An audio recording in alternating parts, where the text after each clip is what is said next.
இந்த பென்ட்லி பேட்டூர் அப்படிங்கிற இந்த லக்ஸுரியஸ் ஸ்போர்ட்ஸ் கார் மாடல் பார்த்தீங்கன்னா பென்ட்லி கார்கள்லேயே வச்சு தற்போதைக்கு விலை உயர்ந்த ஒரு கார் அப்படின்னு சொல்லலாம். இதுதான் வந்து மோஸ்ட் எக்ஸ்பென்சிவ் பென்ட்லி கார்.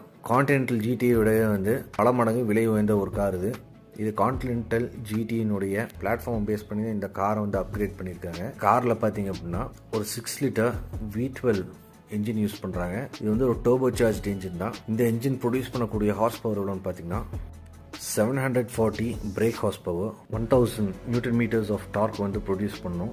இந்த காரினுடைய விலை வந்து 1.35 மில்லியன் பிரிட்டிஷ் பவுண்ட்ஸ். இது இந்தியன் ருப்பிக்கு கன்வெர்ட் பண்ணி அப்படின்னா டாக்ஸஸ் டியூட்டிஸோட சேர்த்து 15.6 கோடி ரூபாய் அந்த அளவுக்கு விலை உயர்ந்த ஒரு காரணம் இந்த காரை சொல்லலாம். இந்த காரினுடைய டாப் ஸ்பீட் வந்து கிட்டத்தட்ட 350 km/h.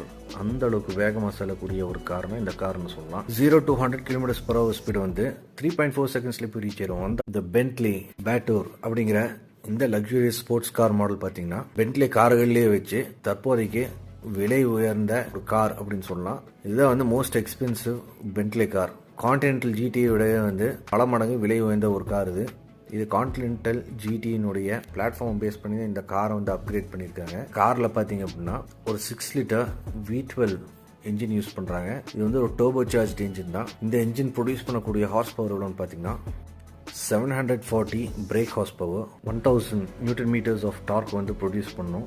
இந்த காரினுடைய விலை வந்து 1.35 மில்லியன் பிரிட்டிஷ் பவுண்ட்ஸ். இது இந்தியன் ருப்பிக்கு கன்வெர்ட் பண்ணி அப்படின்னா டாக்ஸஸ் டியூட்டிஸோட சேர்த்து 15.6 கோடி ரூபாய் அந்த அளவுக்கு விலை உயர்ந்த ஒரு காரணம் இந்த காரை சொல்லலாம். இந்த காரினுடைய டாப் ஸ்பீட் வந்து கிட்டத்தட்ட 350 km/h. அந்த அளவுக்கு வேகமாக செல்லக்கூடிய ஒரு காரணம் இந்த கார்னு சொல்லலாம். 0 to 100 km/h ஸ்பீடு வந்து 3.4 செகண்ட்ஸ்ல போய் ரீச் ஆயிடும்.